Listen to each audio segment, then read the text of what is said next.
Hi friends, तो मैं आज आप सभी को बताऊंगा how to make good notes बनाने के 5 simple steps, 5 most important steps जिनके थ्रू आपके नोट्स बेहतर नहीं बेहतरीन बनेंगे।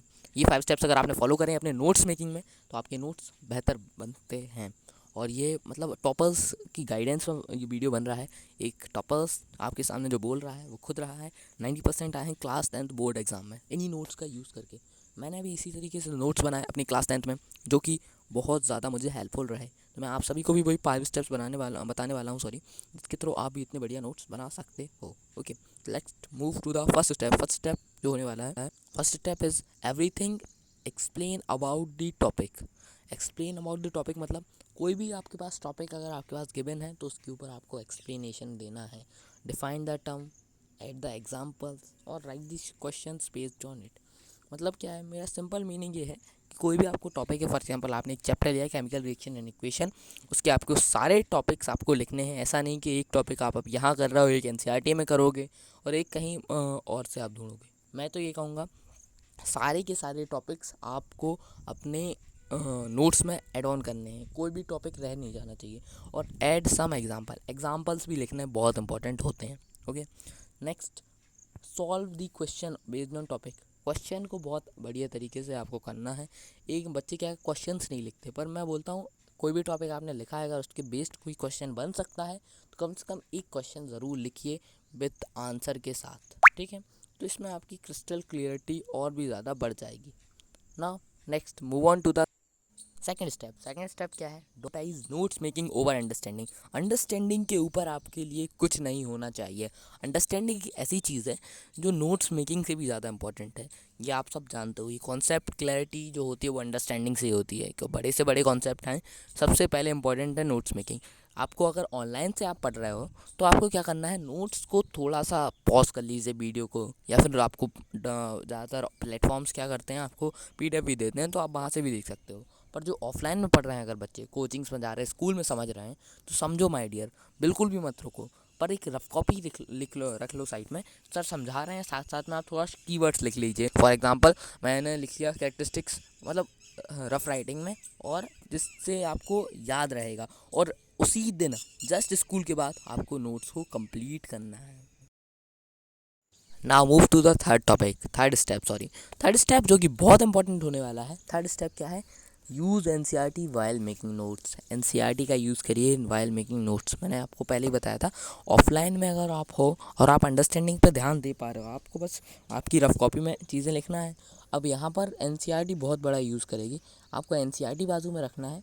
एनसीईआरटी को सबसे पहले तो एक बार पढ़ लेना है, और एनसीईआरटी के पढ़ने के साथ साथ उसमें सम एनसीईआरटी की लाइंस जो आपको अच्छी लगती हैं उनको अपने नोट्स के अंदर ले लेना है। जैसे for example define the terms, कुछ टर्म्स होती है, समरी होती है, समरी में भी कुछ अच्छे पॉइंट लिखे होते हैं, तो वो आपको अपने नोट्स में ऐड ऑन कर लेना है। और specially for the online students, online जितने बच्चे पढ़ते हैं वो क्या है, एनसीईआरटी पढ़ते ही नहीं, एनसीईआरटी को देखते ही नहीं है।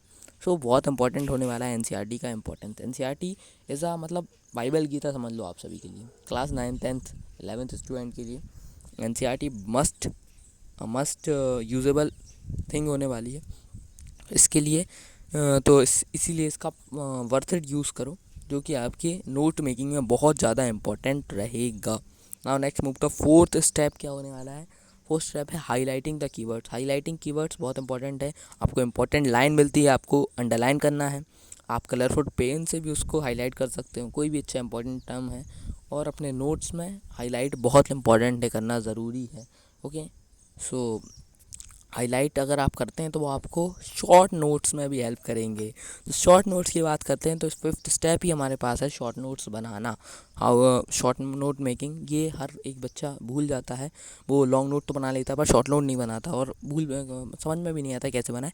तो जो भी आपने हाईलाइटेड लाइन्स लिखी थी उन सभी को शॉर्ट नोट्स के अंदर कैप्चर करना है। ज़्यादा से ज़्यादा 1 या 2 पेज, उससे ज़्यादा यूज़ मत करना। और ये आपके लिए शॉर्ट रिकैप भी देता है, और it help you in the further classes also. 11th में जब आप जाएंगे तो ये नोट मेकिंग एबिलिटी आपके लिए बहुत हेल्पफुल रहने वाली है। हाईलाइटिंग द कीवर्ड से ही बहुत इंपॉर्टेंट चीज़ होती है। अगर आप हाईलाइट नहीं करेंगे, आप शॉर्ट नोट्स नहीं बनाएंगे, शॉर्ट नोट्स ना आपको 1 से 2 पेज के अंदर वो 20 से 30 पेज वाला लॉन्ग नोट्स को समराइज़ कर देगा। आप 2-3 बार आप लॉन्ग नोट्स को पढ़िए, उसके बाद शॉर्ट नोट्स पढ़िए ना, तो उसमें भी आपको हेल्पफुल मिलने वाली है, बहुत यूज़फुल रहेंगी। एग्ज़ाम टाइम में सबसे ज़्यादा यूज़फुल कोई चीज़ है तो वो रहते हैं शॉर्ट नोट, क्योंकि ये आपको एक शॉर्ट रिकैप दे देते हैं। ठीक है, so make your short notes के बारे में इतना ही। ओके, देन मूव टू, मैं आपको रियल एग्जांपल अब दिखाऊंगा किस तरीके से मैंने इन 5 स्टेप को यूज़ करा और एक बढ़िया वर्थ नोट्स बनाए। सो लेट्स सी, मैं नोट्स बताऊंगा आपको। केमिकल रिएक्शन एंड इक्वेशन एक क्लास 10 का चैप्टर है, फर्स्ट चैप्टर है। सो ये नोट्स आपके सामने हैं, चेंज के ऊपर गिवन है, change chemical reaction and equation. उसमें आपको की टर्म्स भी दिखाए हैं, मैंने सारे टर्म्स भी लिखे हैं, उनको सारी तरीके से अंडरलाइन। एक ही स्टेप है, आप पहला स्टेप देखा कि आपको डिफाइन द टर्म, मैंने बोला था एवरीथिंग, मैंने सारी चीज़ें इसमें लिखी हैं। अगर आपको ये नोट चाहिए तो कमेंट नोट, मैं अगर ज़्यादा डिमांड होगी तो मैं ज़रूर इन नोट्स को आपको देने की ट्राई करूँगा। ओके, इस तरीके के नोट्स से मेरे पास सारे चैप्टर्स के हैं, एसएसटी के भी हैं, साइंस के भी हैं, तो मैंने देखो सारी स्टेप्स भी ऐड करें इसके अंदर।